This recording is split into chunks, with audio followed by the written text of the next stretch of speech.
Hello everybody, it's the Historical Gamer once again, and today we're taking a first look at a game which is currently still in development, but is available in an alpha build for people who pre-purchase the game directly through the developer's website, and that game is Ultimate Admiral Dreadnoughts. Ultimate Admiral Dreadnoughts is a game that's being made by Game Labs, the same folks who brought you Ultimate General Gettysburg and Ultimate General Civil War. They're also the same company that's working on Ultimate Admiral Age of Sail, which is as you would guess by the name, an Age of Sail game that takes place in sort of the late 1700s, early 1800s, and allows you to fight tactical naval battles, as well as marine landing operations, and a few land battles as well. In Ultimate Admiral Dreadnoughts, this game is taking a similar cue to games like Rule the Waves, in that you're able to design and build your own ships, and then you're able to fight them. Now, what the final version of this game looks like, we don't really know, because this game is in alpha. It was just released to alpha a little over a week ago, I think it was. I was actually traveling in Gettysburg when it came out, so I saw videos coming out by Tortuga Power, the History Guy, and a bunch of other YouTubers out there, and unfortunately I wasn't able to participate in that because I was hiking around Little Round Top and Devil's Den and having a great time, but looking at my phone and thinking, God, I wish I was playing some Ultimate Admiral. So this is my first look at the game. I did live stream it last night. I debated throwing that up on the channel, and I may take some of the combat from that in this video, but I wanted to give a little bit more of a polished impression of the game. Or if not impression, at least look, because I think it's a little too early to give an impression, although what I have seen is very impressive. First off, if you buy the game right now, as I said, you get access to the alpha build, but the campaign isn't in the game yet. So the real core and meat and potatoes of what this game could end up being is not yet there, and that's just something you have to live with. What is there are 21 scenarios in the Naval Academy, and that's kind of like a tutorial or kind of like individual challenges or battles to overcome. What I will say for the campaign is I'm hoping for something like Rule the Waves, where you're like the head of a fleet and you have to build and design your fleet, and then you have to wade your way through diplomacy. The game takes place between 1890, so a little bit before Rule the Waves, really in the heart of that pre-Dreadnought era, all the way through to World War I. So similar in terms of time frame to Rule the Waves 1. It doesn't seem to be planning on including aircraft, but it does seem to be focusing on really the core of the big gun era for warships. With that being said, it also seems to include things like radar and radio, which indicates maybe everything but aircraft in World War II? I'm not sure. At least I think it included radio when I tried to play the modern battleship, because there's a late battleship design that you can focus on building. But anyway, what is available currently in the game is the Naval Academy, which again is similar to a tutorial. You've got things starting as basic as destroy a stationary target, or attacking, speed basics, torpedo basics, basically walking you through actually understanding how these battleships work and how they fight, all the way down to defending a convoy, pre-dreadnought actions, search and destroy missions, fighting fleets, modern battleships. There's a wide variety of things in here, from super basic to much more challenging. Now, I'm going to choose the modern battleship scenario, not because we're actually going to fight through it right at the moment, but because I want to kind of show you a little bit about the way that the game's designs work. So, in these naval academies, basically, you're tasked with an objective. You get to design your ship first, and then you get to fight it. Again, not 100% sure how that will be reflected in the campaign. We don't really know if this is going to be like an Ultimate General Civil War scenario, where it's more of like managing your fleet between battles, and the battles are a little more scripted, or whether it'll be truly open world. Marketing material I've seen, to me, suggests that it will be relatively open world in a Rule the Waves kind of way, but it's hard to know until we actually have a chance to dive in there. Now, the modern battleship scenario is the most challenging and most complex, in the Naval Academy. Basically, you have to build a super battleship to take on an entire enemy fleet of 2 battleships, 5 heavy cruisers, and 5 destroyers. When I played this last night, I got absolutely rocked. I didn't know anything about ship design, and I still don't know a ton about it. This is still very much a raw interpretation of the game, but it is something that I do at least want to kind of show you different elements of this. So in each one of these different Naval Academy options, you're given an objective. Up here, your goal is to design a battleship with superior fire control and gun technology in order to defeat a strong fleet of dreadnoughts, heavy cruisers, and destroyers. Your battleship must be able to sustain heavy damage and be fast enough to keep safe distance from the enemy ships, which will try to encircle and destroy you with torpedoes or overwhelming close-range gunfire. You'll build 1 battleship. You'll have $145 million to do it. You know the enemy fleet is 1BB, 1BB, 2CA, 3CA, 2DD, 3DD. I still don't... It's a confusing way to lay out a fleet. I'm guessing this is based on different classes of battleships, but essentially 2 battleships, 5 heavy cruisers, 5 destroyers. Time limit is 150, so I'm assuming 2.5 hours. Objectives to win, you have to sink all the enemy. Now, when you are going to go into any of these scenarios, you're given some options for some bonuses. So in this case, we can either boost our technology or we can boost our funds. So either get better technology or better funds. I guess radar doesn't look like it's a thing. So maybe this really truly is World War I. Okay, so we can boost technology or boost money. We can either get $120 million more for the construction of our ship, or we can really focus on technology. And I think in this scenario, I'm going to focus on technology because what I experienced in my first fight was that I burned through like half my ammo without really destroying much at all. So I think technology is probably going to be more important than money, although they're both pretty important when you're trying to build a super battleship. You can see the technology bonus gives us better gun layouts, better small gun technology, better big gun technology, better controls, armor quality, etc., etc. Funds is just like, hey, we'll give you more money.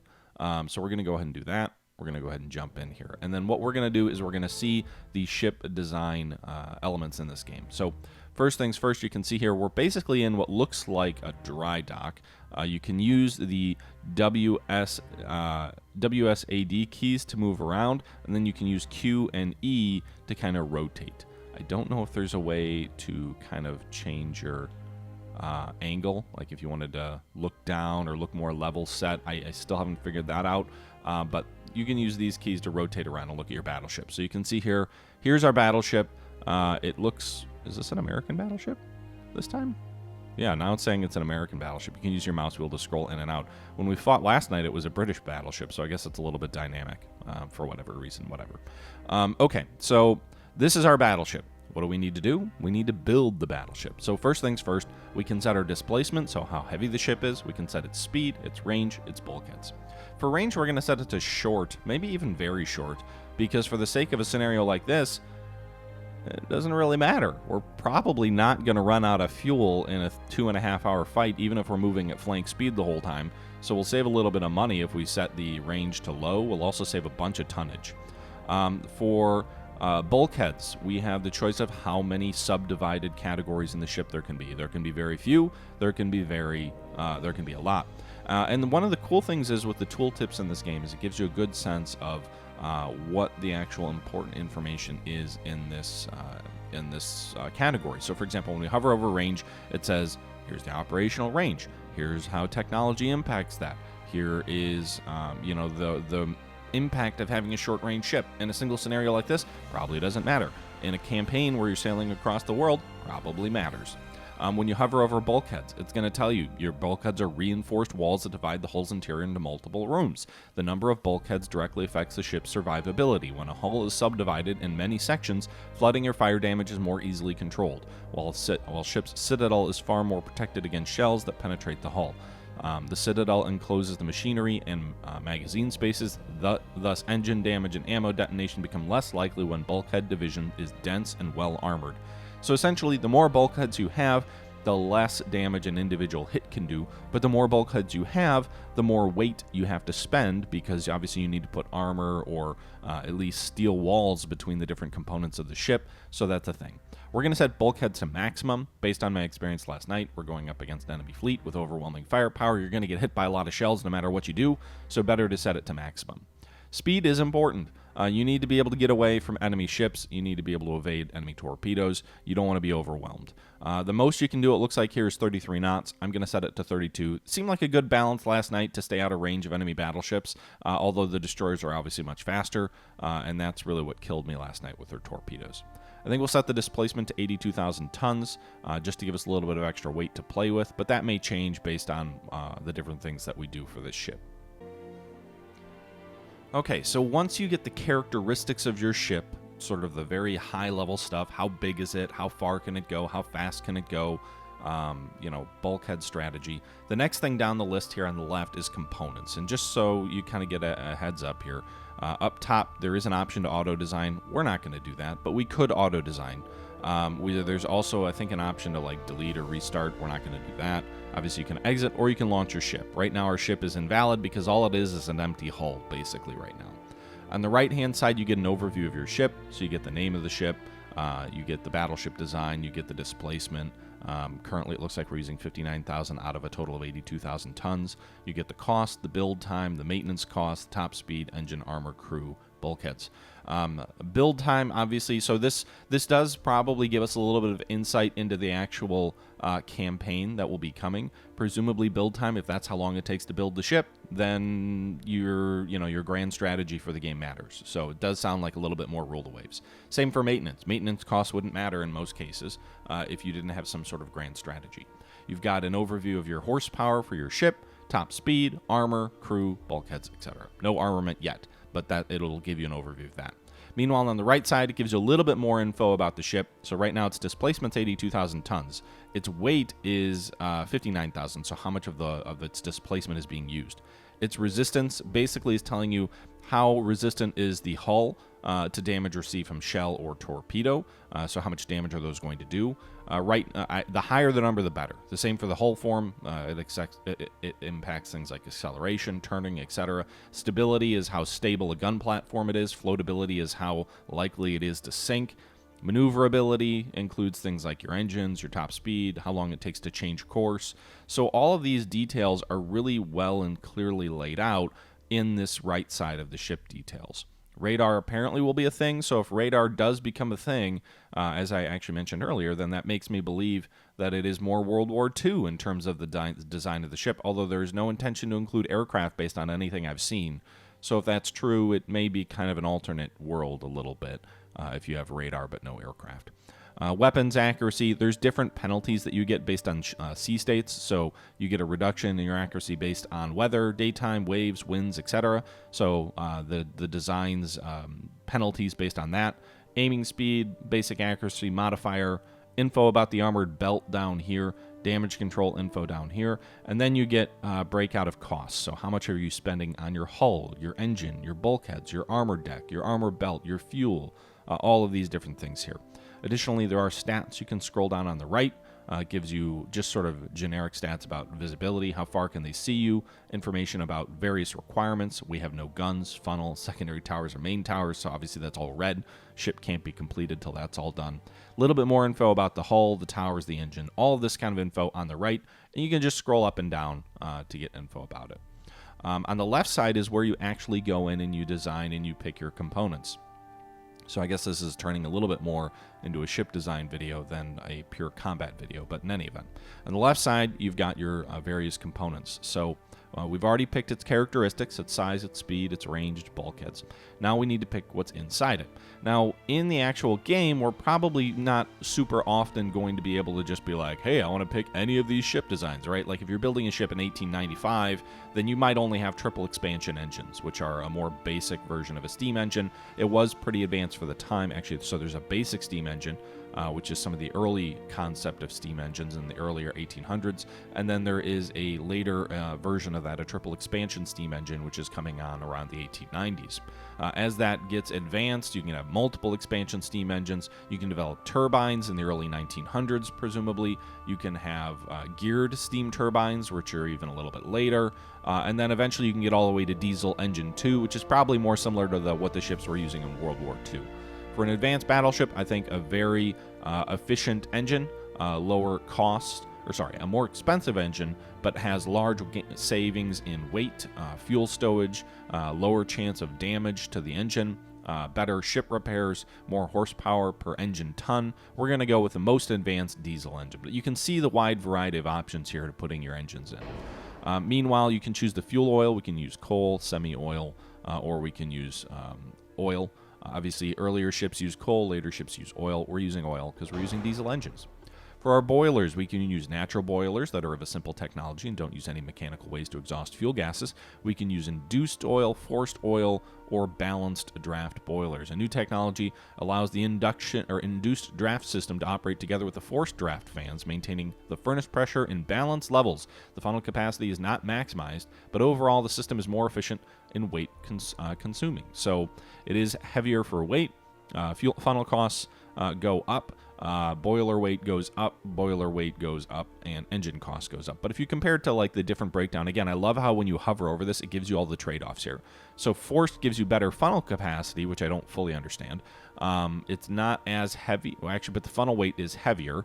The funnel cost is higher than balanced, and the engine cost is higher than balanced. So actually, balanced might be the best balance of all of that. So I guess we'll go with that. Additionally, there are auxiliary engines. These are electrical engines to help traverse turrets and other electrical needs. We're going to go with Aux 3. This is the most advanced. You get a lower max speed penalty. You get a better acceleration, turning rate, rudder shift speed, traverse turrets, water pumping, ship repairs. It does add some weight and cost, but it is what it is. And as we choose each one of these, you can see here the weight being used up here changes, and then the cost up here changes. So remember, we have 145 million. Currently, we're at 45 million being built. It does also look like, theoretically, maybe we could build 2 battleships if we had the money to do it. I'm not 100% sure, but it does say you will build 2 battleships. So maybe we could actually build 2 battleships to fight the enemy fleet, but we're going to go the super battleship route. Additionally, there's options around the shaft. This is just basic, like, hey, the higher the technology, the better it is. So we're just going to go with the most advanced shaft technology. And again, as we scroll down, there's a lot more information here. So there's protection, there's armament, there's equipment, there's armor, etc. Okay, so now we get into some more interesting stuff, which again really shows the depth and complexity that they're building into Ultimate Admiral Dreadnought. I don't know if it truly is more complex than Rule the Waves, because I think that game is much more complex, but it doesn't do a very good job. Well, not more complex than this, just more complex than people generally give it credit. But this game does, I think, a better job of making you aware of the complexity, and I think a good example of that is in the protection schemes. So we can, like in Rule the Waves, you pick like, oh, what's the belt armor that we have? But then there's a bunch of things that go under the hood in Rule the Waves where it's like, you've uncovered Krupp armor, blah, blah, blah, or Krupp armor this, or Krupp armor that, or whatever. So you research and you uncover all these technologies, but it's not like you go and say, I want to apply Krupp armor number 5 to my battleship to make it better at resisting hull, enemy shells. You just develop the technology, and as you build new ships, they're incorporated in it. And here, Ultimate Admiral Dreadnoughts does an amazing job of laying that all out. So, for example, if we click on the armor, we're in the protection category of the ship, and we click on armor plate. Remember, this is a late era battleship, so you get basically all of the potential types of armor you could use are all available here. Now, you can see there's like a little iron plate with something in the middle and then another iron plate. You have multiple different options here. So there's an iron plate armor, which is a type of armor used on warships in the 1880s. Thick, uniform iron plates cover most of the vulnerable sections of the ship, leaving other sections completely unprotected. Therefore, the maximum thickness of armor might be high, but the ship's not fully shielded with armor in order to install this type of armor. Hull sections must be made significantly thicker and heavier. So this represents the late 1880 warships that had like 20 inches of armor, but it's basically just wrought iron armor, and it's not over every part of the ship.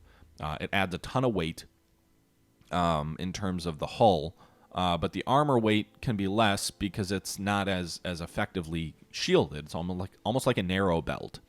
Then you have compound armor, which is made from 2 different layers of steel. The front layer is hard but brittle iron plate, which is made by high-carbon steel. The second layer is made by a more elastic, low-carbon wrought iron plate. This armor is designed to break incoming shells with this front plate, while the second layer keeps the armor integrity intact. So this is more expensive, but it adds strength to the armor. Then you get nickel steel, which adds nickel into the actual alloy, making the compound armor significantly tougher. Then you have Harvey armor, which was made in the late 1890s, I believe it was. This Harvey process improves nickeled steel compound armor, so it's an advancement of nickeled steel.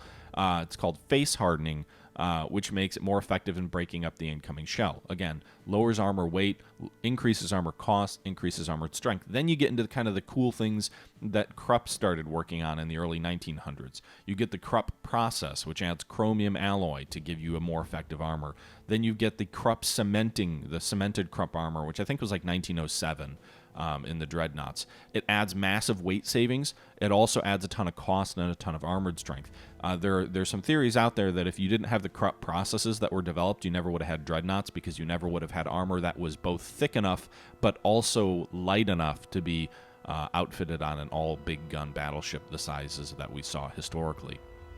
Then you get Krupp non-cemented armor on the face, along with Krupp cemented armor in the back. And then you get level 4 Krupp armor. The newest Krupp armor is lighter, stronger, and cost-effective. I'm not sure what that equates to. It doesn't really say, as it does for the earlier processes. But we're going to go with that, because we're going to go against overwhelming numbers, so we need the best armor that we can get.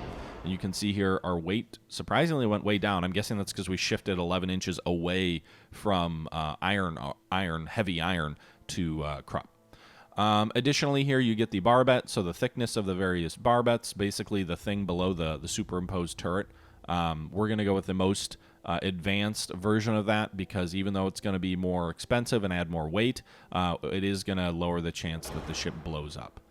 Anti-torpedoes, interestingly enough, despite being the higher technology here, we only have up to level 3 torpedoes. We're going to try and pick a level 3 torpedo or anti-torpedo shielding or bulge along the side of the ship, to try and protect our ship against enemy incoming torpedoes.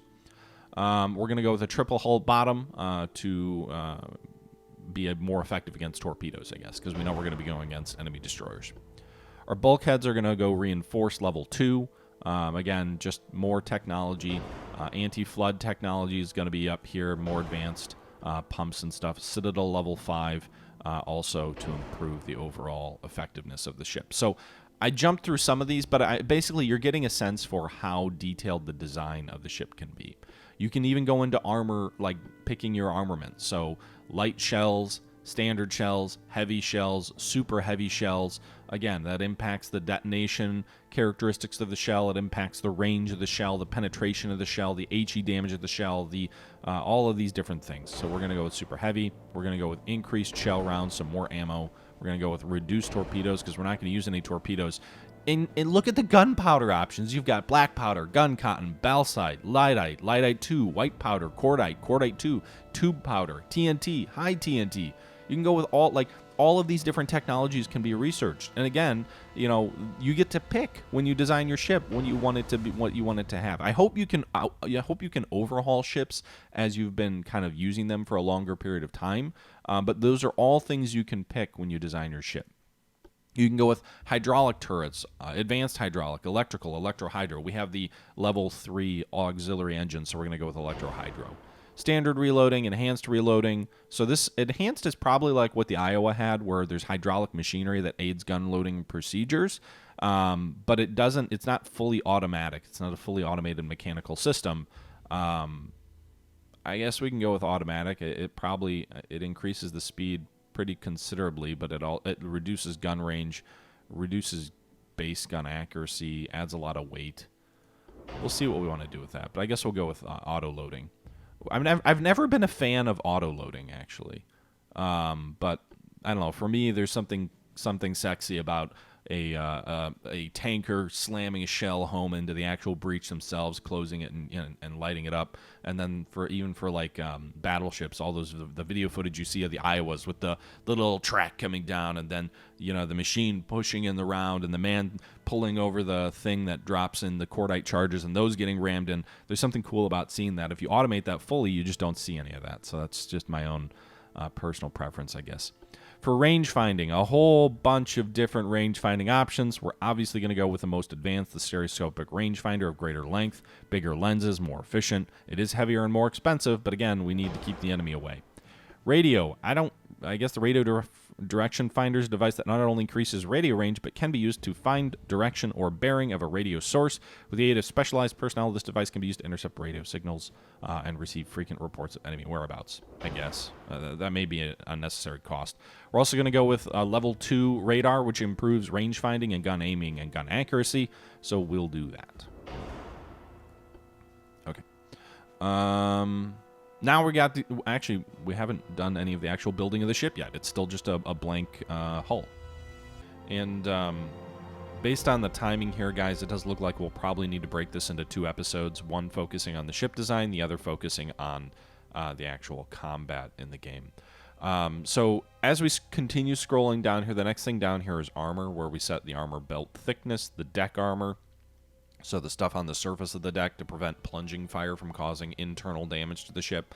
Conning tower damage, turret top, secondary turrets, deck extended, and belt extended armor.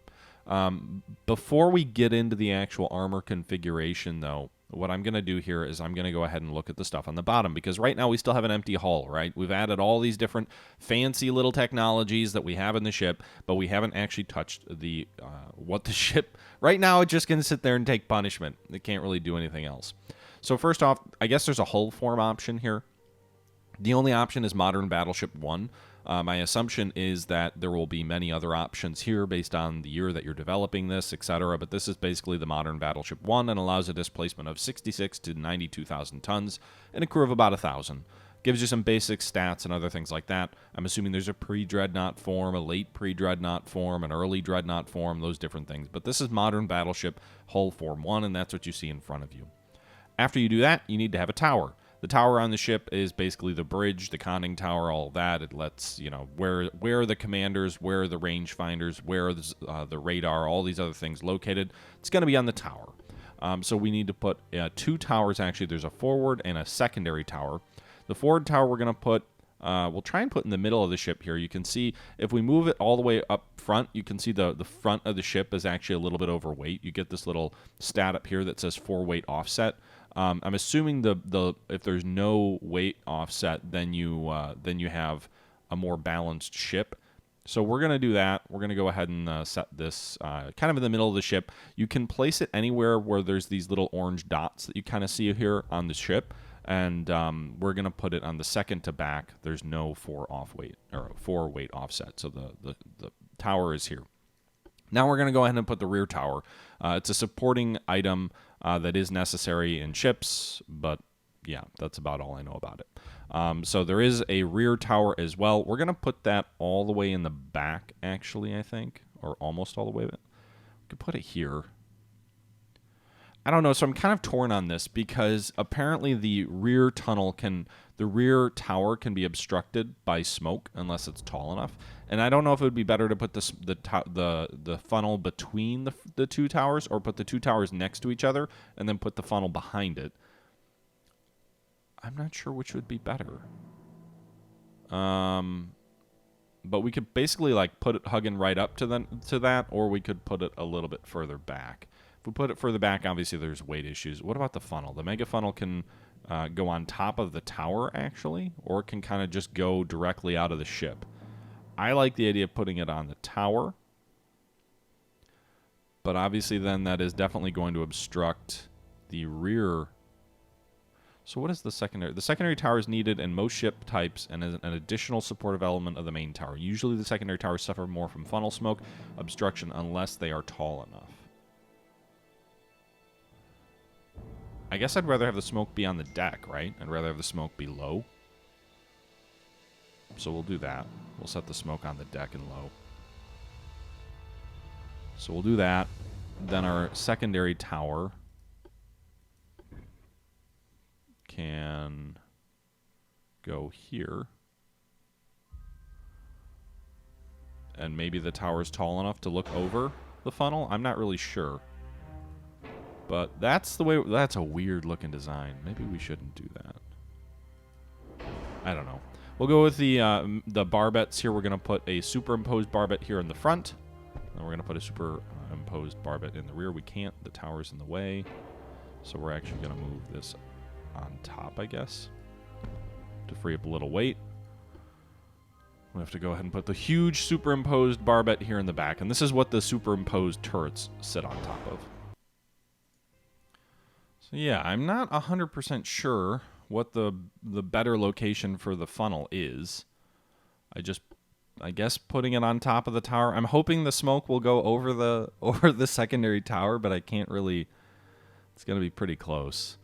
So I don't know if we'll get like a target signature 12, smoke interference negative 17, smoke interference plus 55. Like I don't know how much the altitude actually matters. I mean, if I can't fit it here. It overlaps with the barbette. I could move the barbette potentially. No, there's only 2 spots for it, so it's either fore or it's either aft. The further aft we put, the less the fore weight offset. Meanwhile, in the front, we can only put it forward based on where we put the tower. So I guess that's just going to be what it is. We'll put the funnel on top, and hopefully it works okay. When you go to guns, you have a couple of options. You've got side guns, centerline guns. Side guns are kind of these wing turrets that were very popular in the early Dreadnoughts. There's some weight savings advantages. It also was one of those things where before they had the ability to superimpose turrets, it was kind of the only way to increase the number of guns you had in a broadside. But centerline is definitely the late battleship technology. We are going to go with... I tried 16-inch guns last night. They didn't penetrate the enemy armor enough at range to really work all that well. So we're going to try and go the Yamato route. We're going to go with 18-inch guns. I don't know if we can do a triple turret, but I'm going to try. We're going to put a triple turreted 18-inch gun on the first barbette. We're going to put a triple turreted 18-inch gun in front of the superimposed turret. You can see here, obviously, the weight gets thrown off. By the way, it also shows you the firing arc. So this turret can turn anywhere it's green. So when we click on this, you can see. Oh well, I can't really. You can see a little bit of a green arc around the front of the gun that represents where it can turn. It obviously can't turn into the conning tower, so you've got a little bit of a red arrow block off in the back. Meanwhile, the fore turret here has the same thing. It can fire straight ahead. It can turn. It can't turn all the way back because there's a turret behind it. And then we're going to put 18-inch triple barrels on the back as well. I need to go and double-check the weight. But there you go. So we're going to have 12 18-inch guns as our main guns on this vessel here. It's going to be quite an impressive structure here. What did I just do? Oh, I can right-click. Oh, I figured out how to change the alignment. You just hold down the right mouse button. Well, that took forever. Can I put this? Will it fit in here? I could put it in here. But then I don't actually know if that would interfere or not.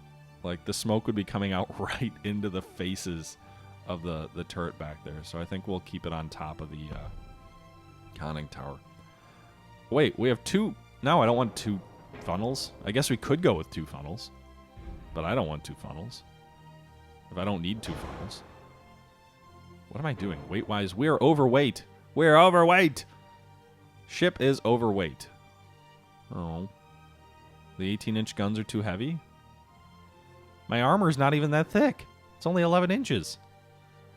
I can increase the weight. We've got a little bit of cost, I think, left. So we can maybe go to 85,000 tons? Nope. Now we're above budget. How heavy does this thing need to be? I wonder, would we be better off with 8 18-inch guns? I don't know. Let's move this back a little bit. Alright, so funnel, mega, rear tower, we already have one. I will build 0 battleships. So this is probably why I wanted more technology, right?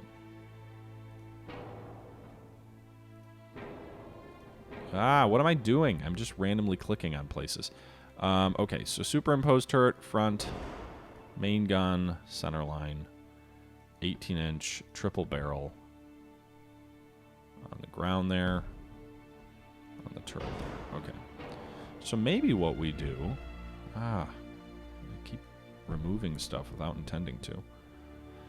Maybe what we do is we go with a double barrel on the superimposed turret thing. So we could go with like a King George V alignment, where we have a double, we have a triple in front, and we've got a double behind. Presumably that would save on weight. I wonder, could you do mixed main battery armaments? You probably shouldn't be able to in the spirit of the Dreadnought, but I wonder if you could. Some parts are badly placed. Like what? Overlaps with advanced tower. Okay. God damn it, I'm not trying to click on these things. Alright. I should be able to, like, click off. How is this badly placed? Overlaps with 1818. I'm not trying to place a new turret. That's the problem. Alright, so it doesn't actually say anything. Ah!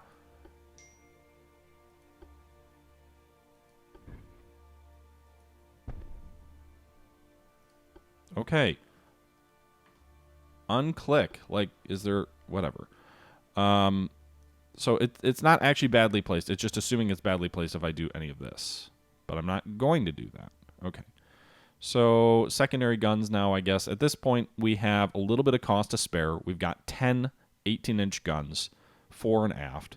We're going to go with, I think, 5-inch guns, double-barreled, turreted 5-inch guns. We're going to click on these spots on the tower to place them. And actually, it'll place an equivalent on the other side because of the setting up here, the auto mirror. We'll place a turret on the opposite side as well. So we have 12 5-inch guns. I also want to do some single lighter guns, and we're going to make some modifications here to try and make this all work. But we're going to do some 3-inch mounts with no armor here. And again, we can put these all over the tower, which is kind of cool. And these are really going to be to go after enemy destroyers when they close in. So we now have 12 single 3-inch guns, and then we've got the 12 5-inch gun as well. The 3-inch guns are going to be better against destroyers, I think. And that's going to be all of our guns, all of our armament, and all of that. So in terms of weight, we've got a little bit to spare. In terms of cost, we don't. In terms of stuff... I guess one thing we could do is we could reduce this to many bulkheads. That actually wouldn't save us enough cost to get us back above budget. We could slow down. We could say we'll go 30 knots. That'll save us quite a bit of cost, actually. A 30-knot battleship, so slightly slower. And then let's just check out the armor here. So if we look at the actual guns that we have, our 18-inch guns, their penetrating power is pretty strong. An 18-inch gun can penetrate up to 8.4 inches at 25,000 meters. It can penetrate 10 inches of armor at 17.5 kilometers. It can penetrate 13 inches of armor inside 10,000 meters. If we go against a 15-inch gun, it can't penetrate more than 10 inches of armor until you get inside 10,000 yards. So if we keep 10,000 yards or greater, the belt is safe. It does have pretty damn good deck armor penetration characteristics at deeper ranges because you're going to get a little bit of that plunging fire. And you get the various levels of accuracy here as well. So I think what we should probably shoot for, honestly, a belt of 11 inches feels sufficient to me as long as we keep the range greater. The real risk, I think, is the deck armor, which is a little bit light. I would like to have more deck armor, but deck armor is heavy. So like if I increase this, 1, we're going to be over budget. 2, we're going to be overweight, probably. If I increase the deck armor to like 6 inches, which is absurd, and then maybe the deck extended to 3, I'm just going to play around with this a little bit. Maybe the belt should be 13 inches just to be safe. But you can see here we're way over budget. And so I wonder if we just replace all of these guns with double turreted 18s. I like the idea of the triple turreted 18s. Even the doubles are going to be overweight, though, or over budget. Not as massively. We do save some money.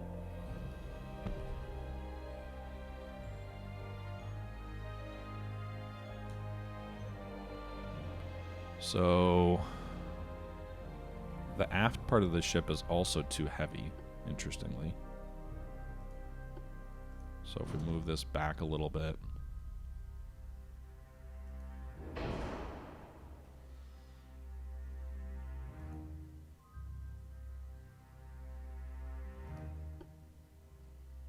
Cannot build above funds. So now the front of the ship is a little bit heavy. How do I bring the cost down?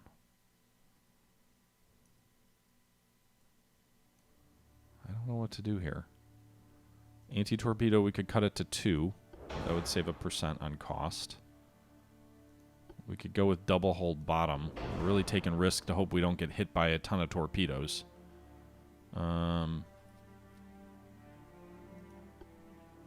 What's heavier?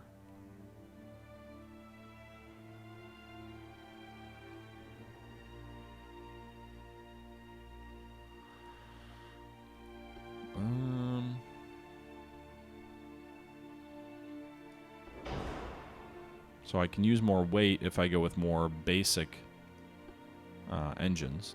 Diesel engine 2. What about even diesel engine 1? Yeah, I guess. We could also bring the displacement down a little bit.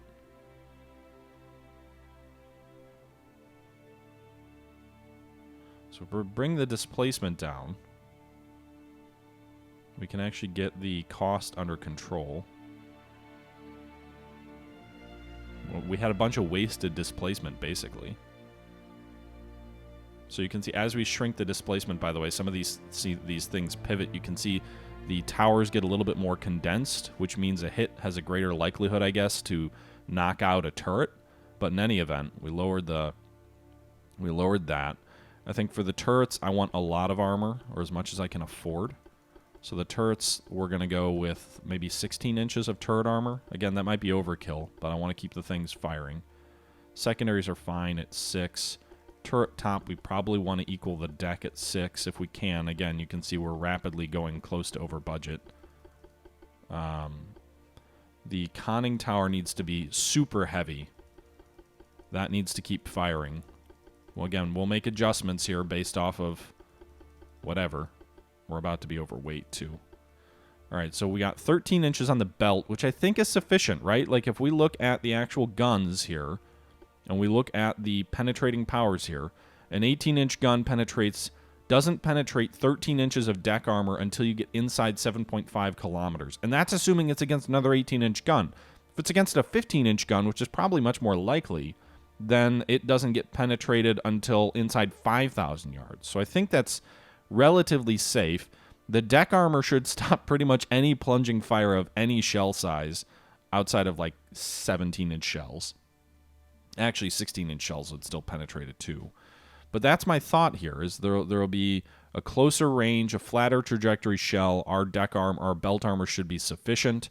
Our deck armor should be sufficient, maybe even overkill about pretty much everything. And our conning tower should be sufficient. Our turrets, our turret top, all of this should be sufficient at pretty much every level here. We are slightly over budget. We can probably take care of that by knocking out 1, maybe 2 of these secondaries. Yeah. So we're going to have 25-inch guns in 10 double turrets, 5 on each side. Which gives us a broadside of 10 5-inch guns. We're going to have 10 3-inch guns, 5 on each side, in single gun mounts.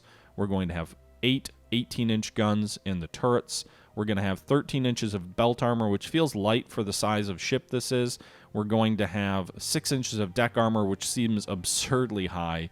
We're going to have 16-inch turrets, 16-inch conning towers, 6-inch turret top. Can we go a little bit heavier on the conning tower?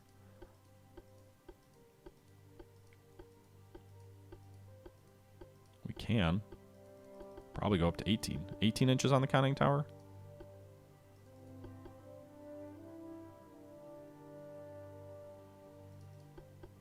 We can go 16.4 on the turret. All right. Well, that's going to be your Arkansas class. I don't know if there's a way to change the name of the class of ship here. But that's going to be our battleship here. We're going to zoom in here. We're going to right-click and zoom around. And this is, if I could name it the THG class, I would. It's an American battleship, 18-inch guns. Going to go toe-to-toe with an enemy fleet the next time you see us. So I think that's going to do it for this episode. Hope you enjoyed us looking at Ultimate Admiral Dreadnought, specifically the ship design. You can see here we've got a card down here on the bottom that gives the info about the ship, the Arkansas class, 856 feet long, 6 feet wide, I guess. It's got to be more than that. 856 feet and 6 inches long. The beam is 132 inches and 6 inches wide.